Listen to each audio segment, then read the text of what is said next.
Planos de emergência e urgência. Olá, eu me chamo Igor e sou tutor do curso técnico em segurança do trabalho. Hoje estou aqui para tratar de um assunto cuja importância normalmente é verificada após a ocorrência de acidentes ou catástrofes dentro ou fora da organização. Assim, devido à importância deste tema, vou falar sobre os locais onde se originam os planos de emergência, o seu histórico e a sua importância para a continuidade das atividades das empresas e ainda a sua estreita relação com as normas regulamentadoras, por nós conhecidas pela sigla NRs. Porém, antes de qualquer coisa, gostaria de fazer uma pergunta. Você sabe a diferença entre os conceitos de urgência e emergência? Conceito de urgência. Urgência é a ocorrência imprevista de agravo à saúde, com ou sem o risco potencial de vida, cujo portador necessita de assistência médica imediata.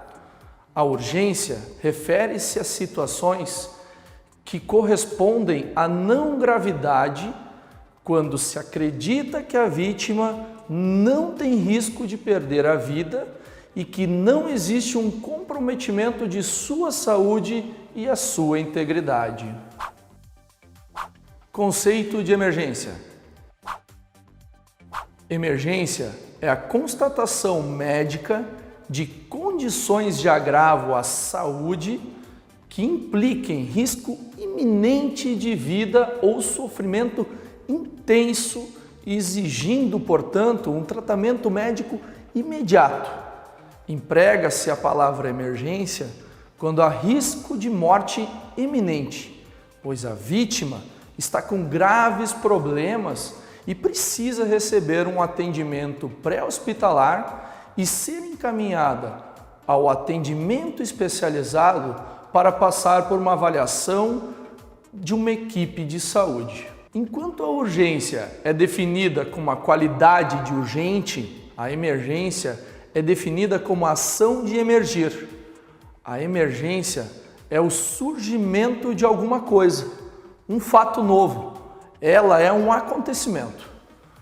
A definição introduz critérios que caracterizam tal ocorrência: o caráter repentino e imprevisto de sua manifestação, assim como um fator crítico e perigoso. No local de trabalho, podem haver situações que caracterizam uma emergência. Isso é, uma situação crítica e fortuita que representa perigo à vida, ao meio ambiente e ao patrimônio, gerando um dano continuado que obriga uma imediata intervenção operacional. Assim, é importante que haja um plano para controlar essas situações, mais especificamente, um plano de emergência. Este plano de emergência nada mais é do que a determinação das ações a serem tomadas caso algo dê errado.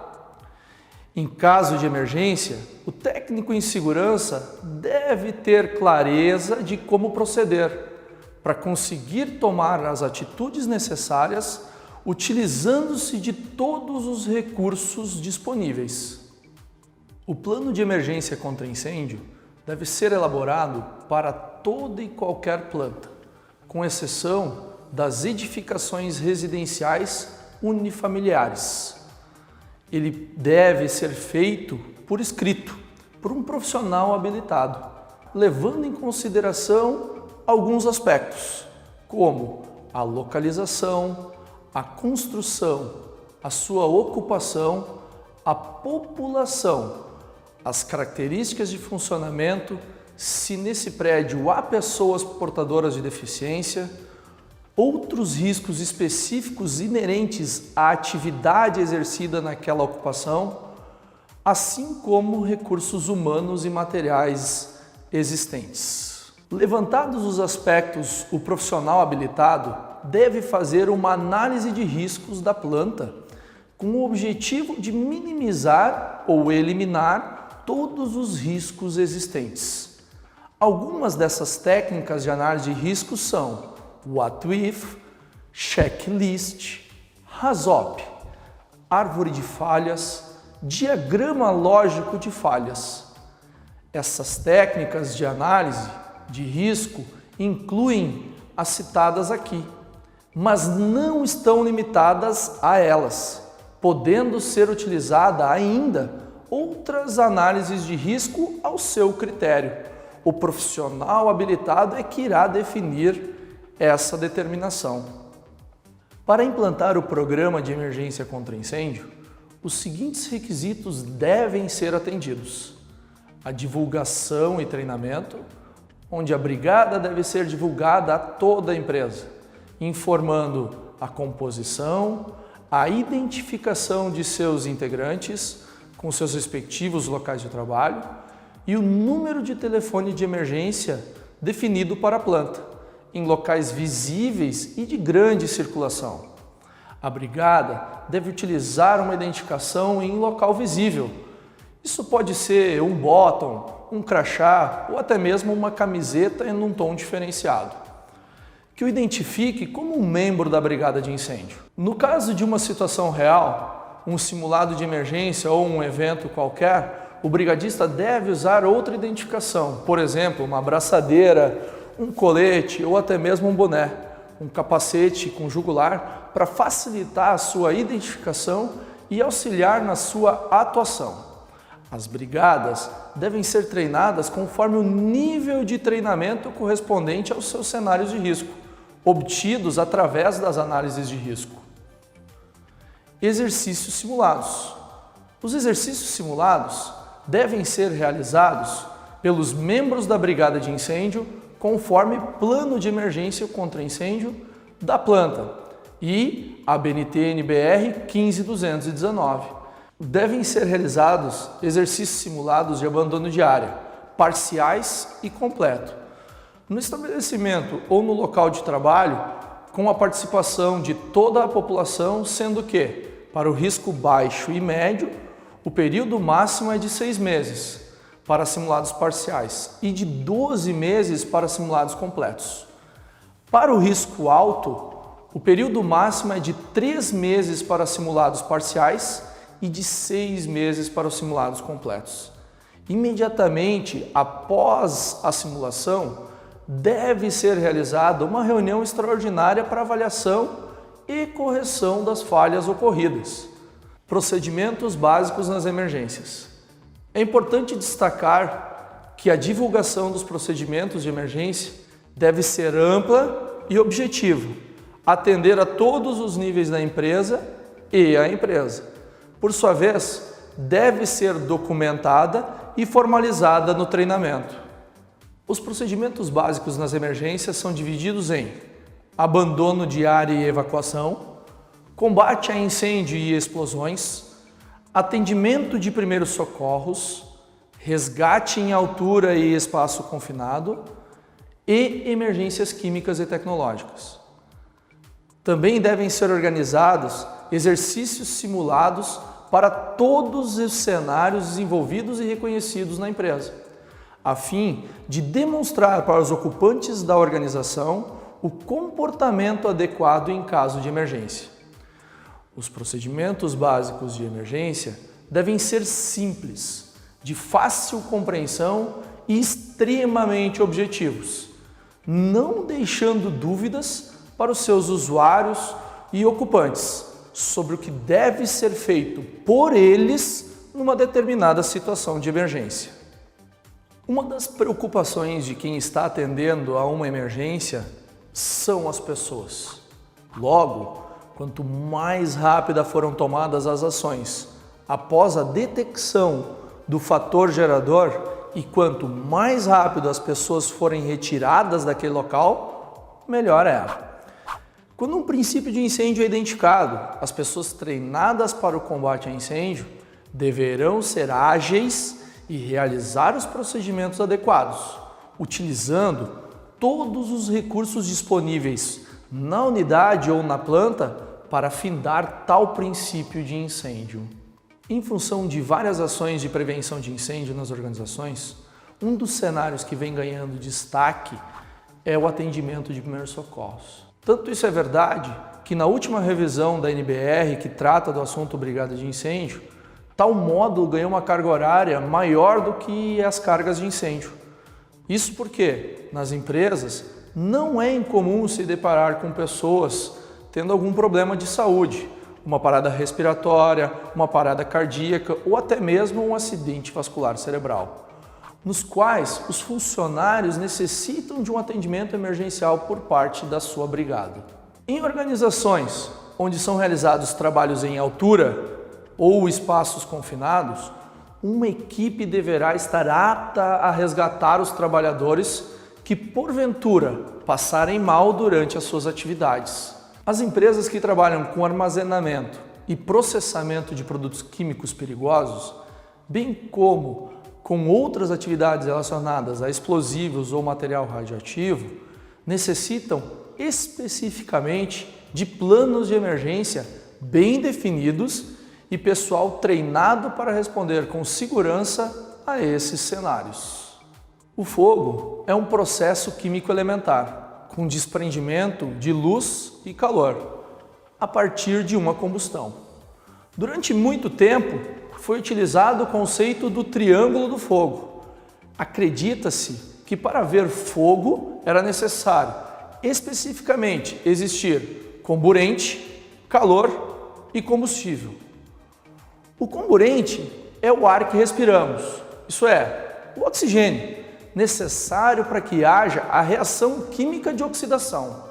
Já o calor, ou melhor, uma fonte de calor, é necessário para que a temperatura do combustível seja elevada acima do seu ponto de fulgor, para que aquele material entre em combustão. Já o combustível, por sua vez, é tudo aquilo que queima. Os combustíveis são categorizados como sólido, líquido ou gasoso.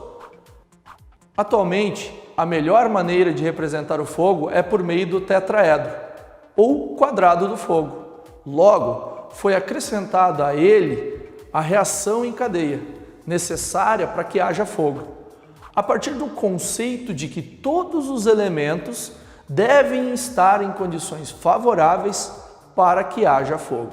Para o profissional de saúde e segurança, é muito importante compreender como o calor é transmitido, as formas de transmissão de calor de um corpo para o outro ou para o meio ocorrem mediante as seguintes formas.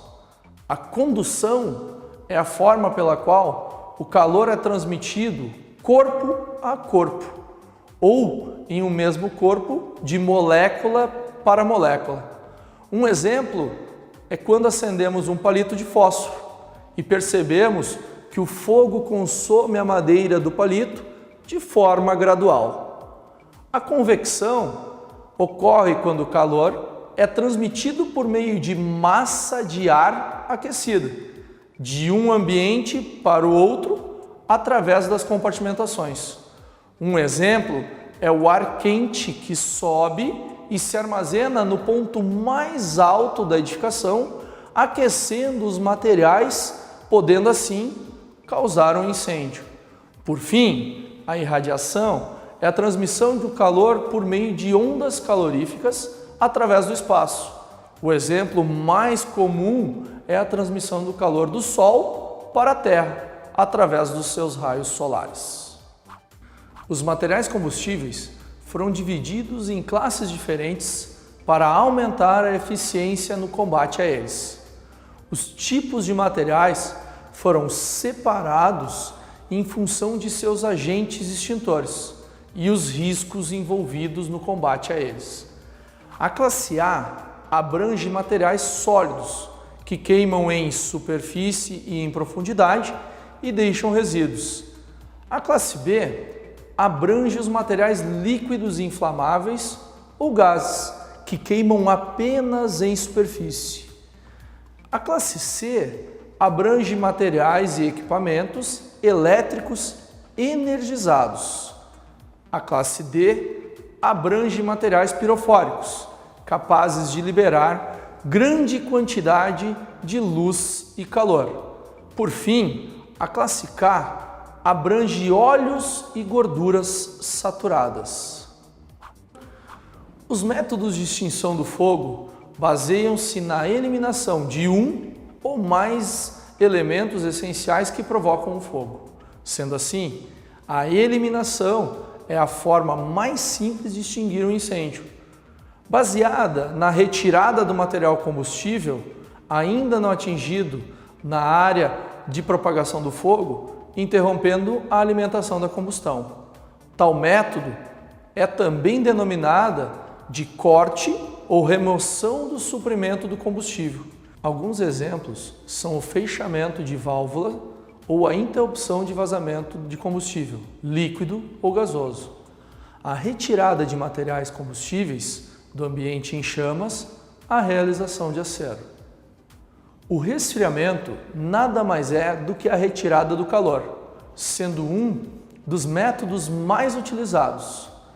Tal método consiste em diminuir a temperatura do material combustível que está queimando, diminuindo, consequentemente, a liberação de gases ou vapores inflamáveis. A água é o agente extintor mais usado, por ter grande capacidade de absorção de calor e ser facilmente encontrada na natureza. O abafamento consiste em diminuir ou impedir o contato do oxigênio com o material combustível. Não havendo comburente para reagir com o combustível, não haverá fogo. Como exceção, estão os materiais que têm oxigênio em sua composição e que queimam sem a necessidade do oxigênio do ar, como os peróxidos orgânicos e o fósforo branco. Tal processo tem como objetivo combinar um agente químico específico com a mistura inflamável, vapores liberados do combustível e do comburente, para tornar uma mistura não inflamável. Assim, o abafamento não atua diretamente em determinado elemento do fogo, mas na reação em cadeia. Bom, chegamos ao fim da nossa videoaula. Até mais!